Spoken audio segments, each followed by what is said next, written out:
do estudo dirigido. Se vocês quiserem falar no microfone para ficar melhor, podem ir falando, viu?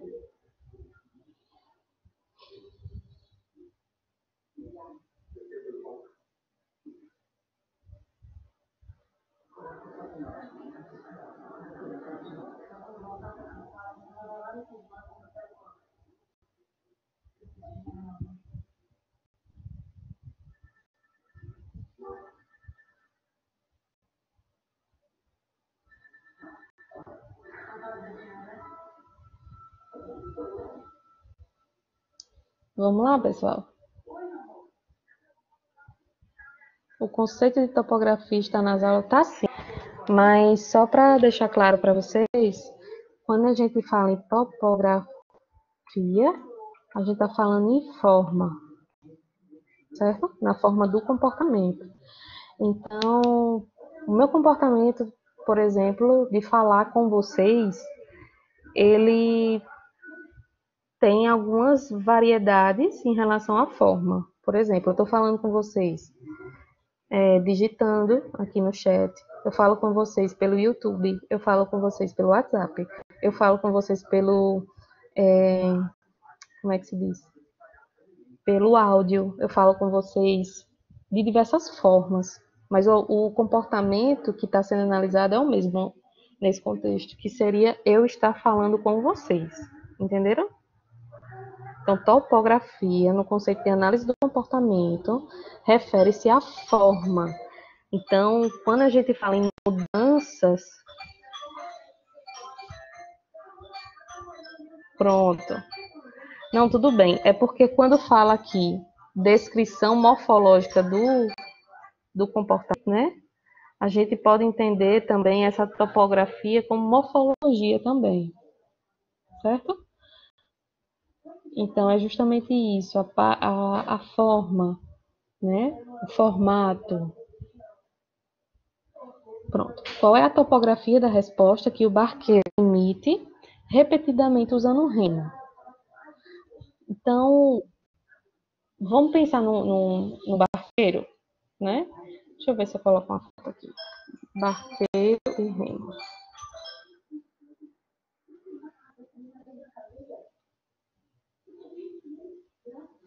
Para ficar mais lúdico.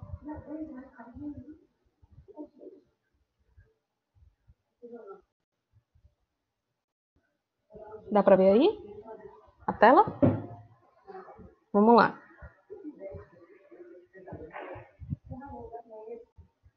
Pronto. Qual é o comportamento para esse homem que está aí nesse barquinho? Ele precisa ter para que o barquinho se mexa, né? Não é justamente essa remada, né?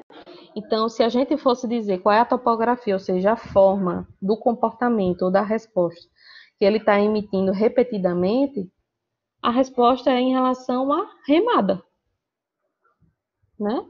Então, a movimentação do remo, isso, a remada, isso. Só que se lembrem, a análise do comportamento ela tem essas especificidades de termo, né? Então, a gente não falaria movimento ou movimentação do remo, a gente falaria comportamento de remar. Comportamento de remar ou a remada, né? Mesma coisa. Entendeu? É uma pergunta que ela é simples, mas se a gente não tiver o significado de cada termo, a gente não entende nada. Então, por exemplo, topografia, o que é? Você divide a questão em pedacinhos. Topografia é o quê? A forma. Resposta é o quê? Uma classe de comportamento. O que é o barqueiro e o que ele faz repetidamente, né? Usando o remo. Porque o quê, Vanessa? Não entendi não.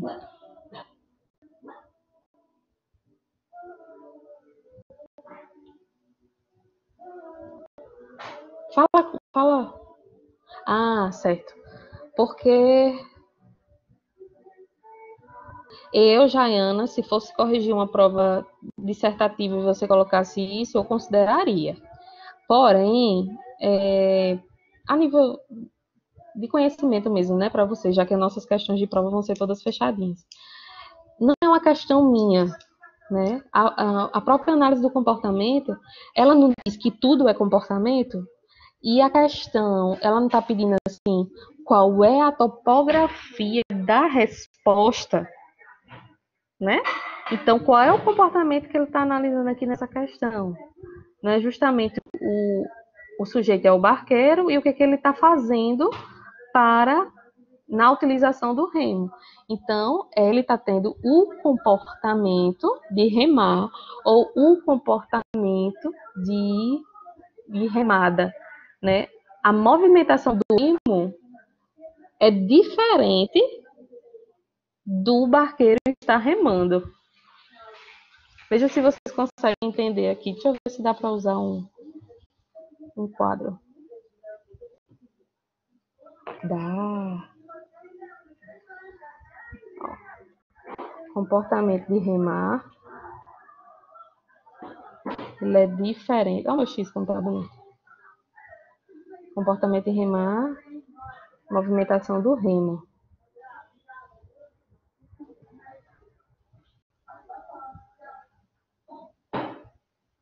Aqui, ó.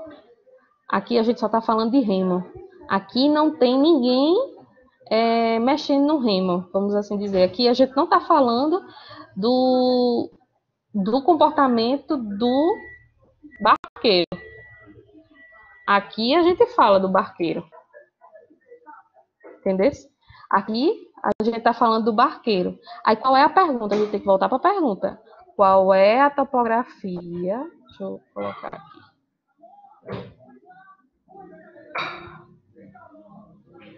Qual é a topografia da resposta, ou seja, do comportamento ou classe do comportamento do barqueiro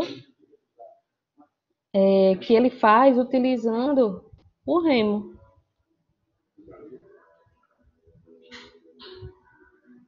Eu sei que, assim, a gente falando parece meio confuso, né? Mas a análise do comportamento é isso. Às vezes o que parece óbvio não é tão óbvio assim, a gente tem que descrever o mais especificadamente possível. Professora, a questão 13. Oh, amor, obrigada. Obrigada. Questão 13. Deixa eu abrir aqui. Quais os efeitos... É essa? Sim. Quais os efeitos da punição para quem pune e para quem é punido? No caso que eu não entendi, o efeito da punição para quem pune. Eita. Deixa eu limpar aqui. Como é que limpa? Pronto. Aqui, ó. Punição. Deixa eu botar efeitos. Estou gostando de escrever aqui.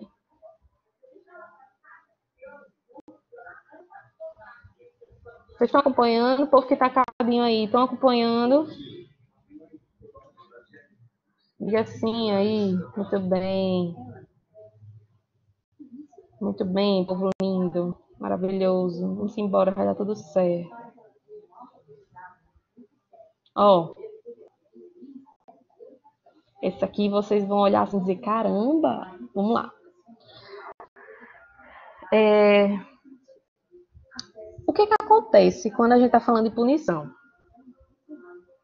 Punição é um tipo de consequência, lembram disso?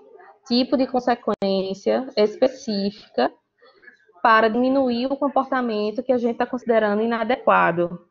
Não é isso? Então, o que acontece? A punição, ela pode promover na pessoa que está recebendo essa punição algumas respostas emocionais. Respostas emocionais. Como, por exemplo, vamos dizer aí algumas respostas emocionais quando você é punido. Eu, por exemplo, eu fico triste.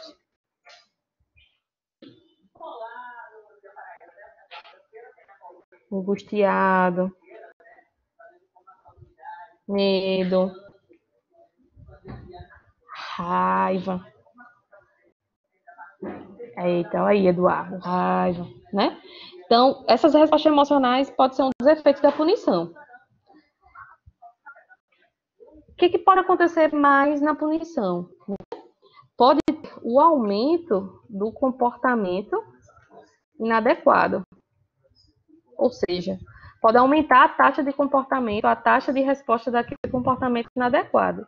Não era o que a gente queria, porque a gente queria diminuir, mas pode acontecer, certo? Aí o que acontece com a pessoa que, eu botei aqui esse nome, punidor, né? Para representar essa pessoa que está punindo. O que acontece com essa criatura? Ela quer que o comportamento inadequado do outro seja diminuído imediatamente. E realmente, a punição, ela tem esse efeito, né? Por que ela pune? Por causa disso. A punição, ela tem esse efeito de ser mais imediato frente à extinção, por exemplo. Só que qual é o efeito que causa na pessoa que pune? Por exemplo, o reforçamento. Geralmente, quem pune tem a tendência de punir outras vezes, porque percebe que gera no indivíduo uma resposta muito mais rápida. Então, o indivíduo que pune, por exemplo, ele pode estar repetindo esses comportamentos, se a gente fosse analisar na perspectiva do punidor, no caso, seria esse reforço. Por exemplo, a situação de... deixa eu ver. Situação de criança que deveria ter feito a lição de casa, o exercício, só que não fez. Aí, o que o pai fez com essa criança, né? Gritou com ela, brigou. Olha, Joãozinho, você é um menino muito inconsequente, você não quer estudar, olha, só por causa disso, você vai dormir hoje mais cedo, certo? Aí o que aconteceu? Joãozinho foi lá pro quarto dele e foi dormir mais cedo.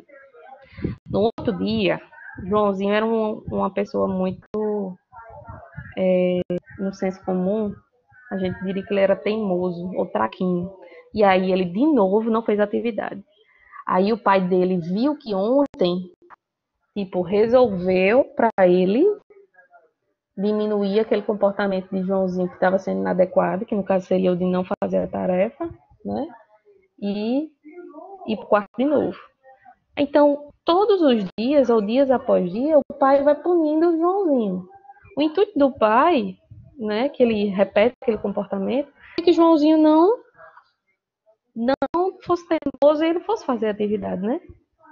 Mas as estratégias do pai em relação a ele estão meio inadequadas. Talvez seja por isso que ele não consiga ter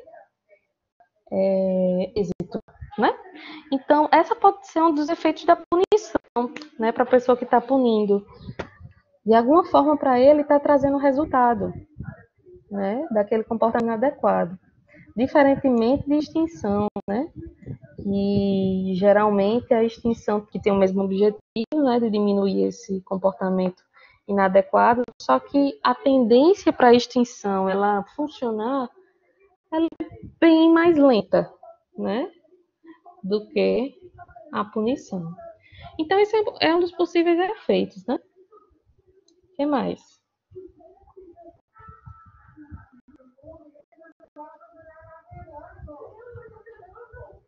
E também, né, fiquei pensando aqui, uma das coisas que também pode estar gerando no punidor seria também respostas emocionais.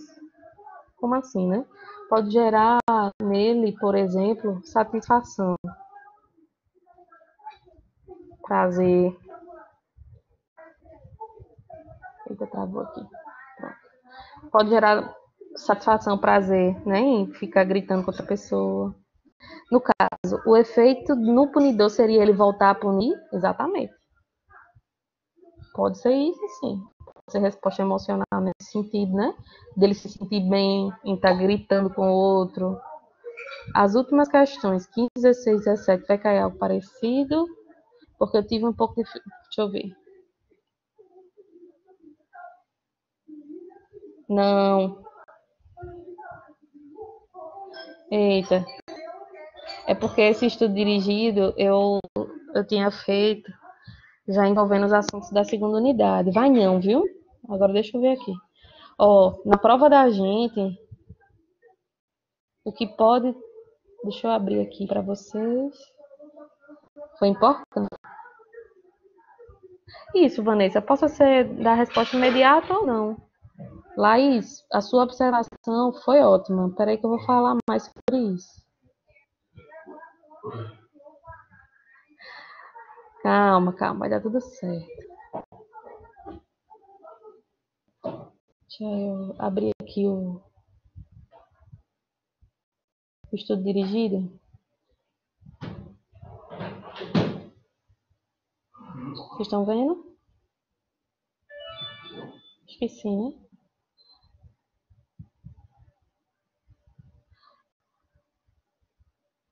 Tô com o meu aqui também, certo? Então, deixa eu aumentar mais aqui.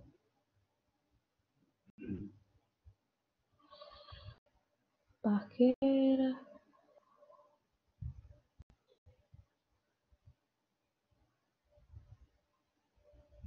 Esse aqui, escreva a fórmula da relação funcional. É aquele. Deixa eu. Assim, ó. Estímulo discriminativo. Lembre-se a contingência tríplice.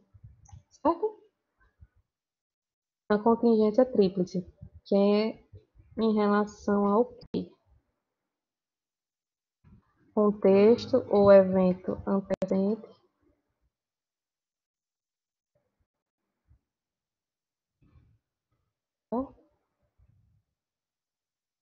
O contexto, que é estímulo discriminativo, certo? Isso aqui tem no slide lá, mas só esclarecendo para vocês. Então, a resposta comportamental, que é esse R aqui, é que assim tá ficando estranho. Depois eu faço a legendinha. Espera aí. Então, SD, contexto é evento antecedente. Esse R aí é resposta comportamental.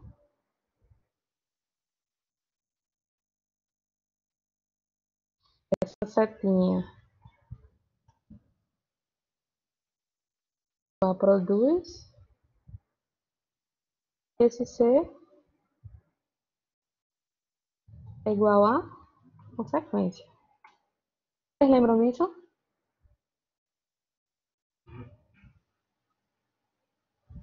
Isso. Certo?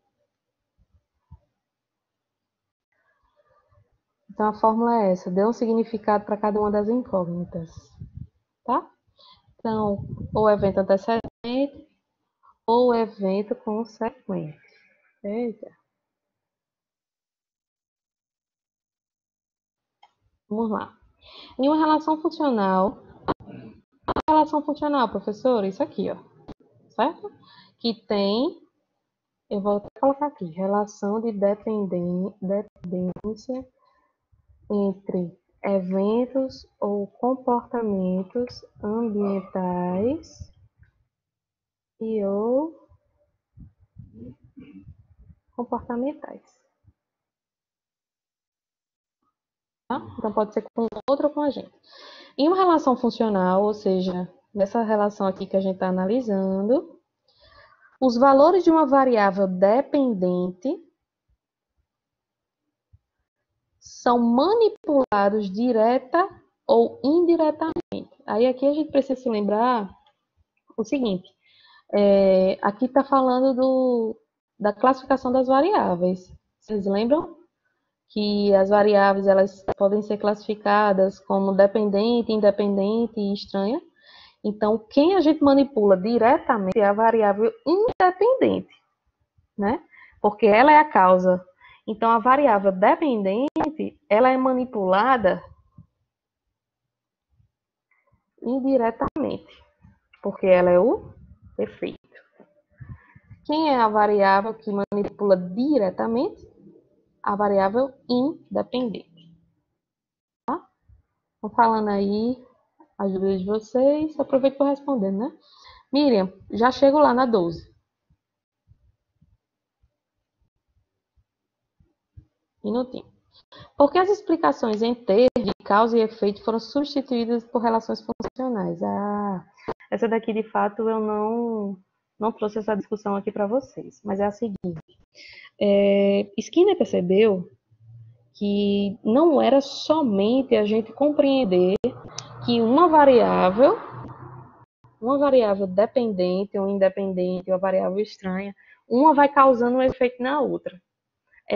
A gente compreender os comportamentos é muito mais do que a gente compreender somente quem influencia quem, ou quem causa o quê.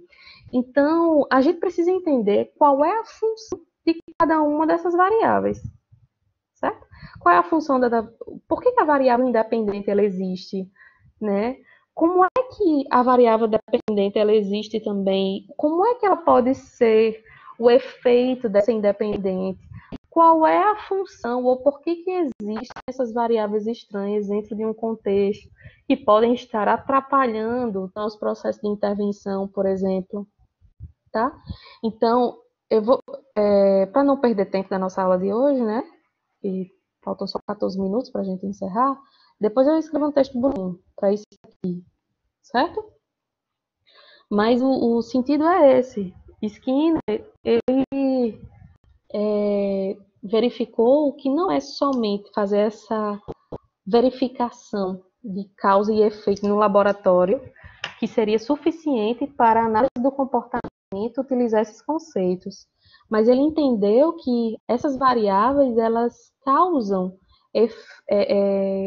um efeito na outra, né?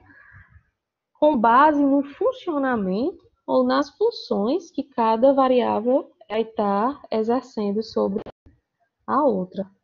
Tá certo? Imagine que você quer extinguir o comportamento e fazer birra de uma criança. Aquela do exemplo do supermercado. Descreva o procedimento, o processo e o resultado dessa extinção operante. Eita, essa precisaria de um tempinho a mais para a gente descrever, né? Depois eu vou fazer o textinho direitinho também. Então, aqui você vai ter que colocar fazer como é que eu posso dizer? Um contextozinho, né? Que seria em relação ao comportamento que a gente está analisando. Então, seria de fazer birra e em qual contexto ele estava acontecendo e como é que a gente vai fazer essa interferência a partir da retirada do reforço dessa criança fazendo birra. Vamos supor que essa criança está fazendo birra porque ela tem como reforçador a atenção dos pais, certo? Então, se a gente fosse botar aqui, né, o contexto, se a gente fosse colocar contexto, criança no supermercado chora, faz birra, porque os pais, para ganhar chocolate, e na última vez que foi ao supermercado, teve este comportamento, porque os pais deram o chocolate, tá? Então, esse é o contexto. Então, a resposta comportamental que a gente vai estar analisando é essa birra da criança. Só que o que a gente quer fazer, né? Dentro desse e extinção. Os pais não darem mais chocolate. Então, aqui a gente teria que descrever, né? Com detalhes, o que a gente poderia fazer nesse processo, como por exemplo, os pais não darem mais atenção, quando a criança começar a chorar, os pais podem ficar ao lado da criança, para que ela não se sinta abandonada, nem rejeitada, mas não dão aquilo que ela está querendo, né? Só que o que vai estar acontecendo, né? A criança vai estar mudando a topografia dela, ou seja, ela vai se comportar de maneiras diferenciadas para ganhar o chocolate dela. Ou seja, o choro e a birra não vai ser mais suficiente, né? Então, o choro e a birra é, podem aumentar a intensidade, né? Então, a magnitude. Ou ela pode fazer outras coisas, como morder a mãe, jogar no chão toda a prateleira lá do supermercado, né? Então, é um processo que demanda tempo, né? Então, a criança ela não vai entender de imediato que ter esse comportamento de gritar, de chorar, de etc., não vai ajudar ela a ter o que ela quer. Então, o resultado desse processo, dessa extinção, seria a criança não chorar mais, né? Nem fazer birra. Só que é tudo um processo de intervenção comportamental que a gente ia estar realizando, certo? Essa de extinção respondente, aqui era mais para conteúdo de aprendizado de vocês mesmos, mas não vai cair na prova nada de respondente, porque respondente corresponde ao funcionamento clássico, certo? Quais são os subprodutos da extinção operante? Né? O que pode estar acontecendo a partir da extinção? A gente pode ensinando ao indivíduo outros comportamentos, né? E diminuindo aquele comportamento inadequado. Então, alguns exemplos de laboratório ou de situação natural, por exemplo, como a gente está vendo mais essa questão natural, né? Vocês não precisariam estar tão cientes dessa questão laboratorial. Mas seria um próprio exemplo esse que a gente estava dando do menino do mercado, né? Então, ele se comportando de uma forma mais adequada socialmente, né? Por exemplo, seria um subproduto. Estímulo aversivo, assim como a gente também pode estar constituindo estímulo reforçador, é o seguinte, é um conceito, deixa eu escrever, né? Conceito operante que refere-se a um evento ou comportamento ou objeto mesmo, né? Entenda esse evento aqui como objeto também, né? Que seja desagradável ou ruim mesmo, né? Para o indivíduo que está sendo analisado, tá bom? Então, esse tipo de estímulo não é universal e nem fixo. Como assim? O que é aversivo ou desagradável para mim pode ser agradável para você. E o que é desagradável para mim hoje pode ser bom para mim ou agradável para mim depois. Esse conceito, tanto de estímulo aversivo, estímulo reforçador,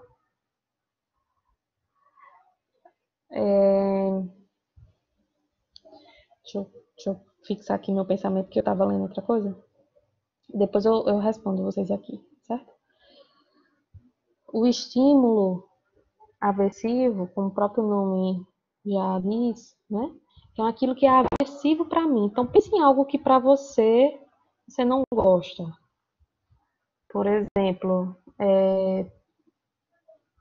você levar o grito de alguém, certo?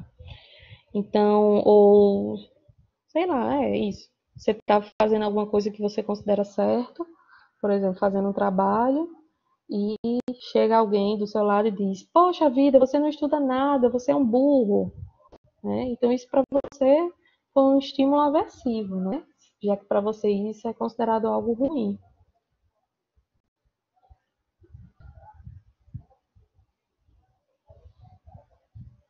Miriam. Agora eu vi seu nome. Entendeu, Miriam? Ficou claro?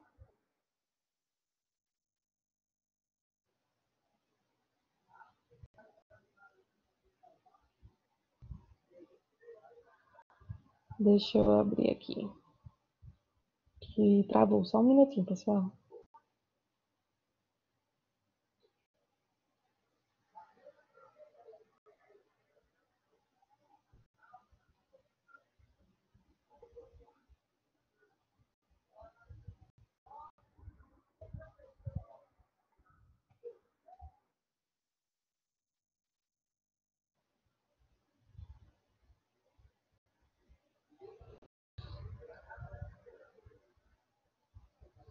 A Miriam também perguntou, mas se os pais ficarem perto consolando, isso não é um reforçamento?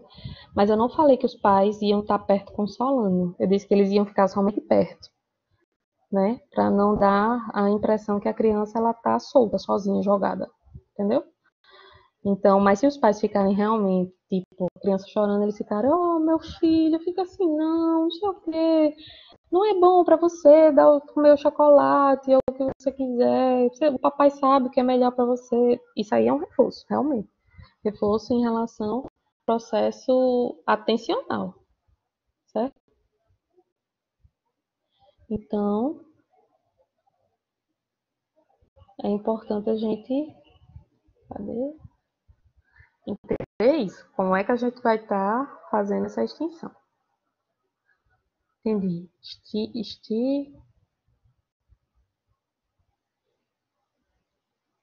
Pronto, para você pode estar sendo aversiva, né? Então, provavelmente deve estar gerando em você algumas consequências emocionais, do tipo raiva, do tipo, o que mais? Tantas, né? Pode estar gerando em você. Em relação ao subproduto da extinção, é entender que existe um estímulo, um cunho também aversivo, né? E isso pode gerar no indivíduo alguns efeitos em relação à própria retirada do estímulo, porque a gente não está retirando um estímulo reforçador, agradável, né? Então, essa pode ser um subproduto. O outro pode ser a própria diminuição do comportamento que a gente está considerando, considerando inadequado, certo?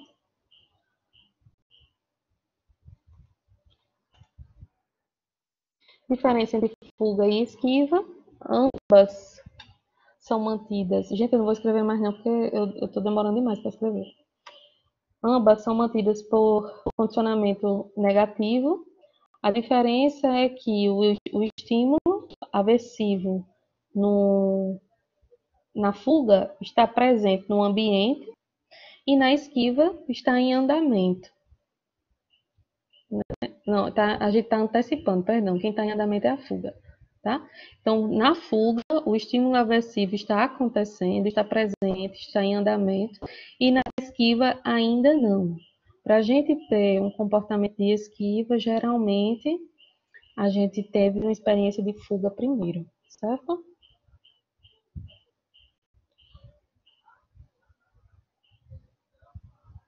Essas questões aqui, peço desculpas, mas como foi conteúdo que não deu tempo, né, da gente ver, elas não vão cair na prova.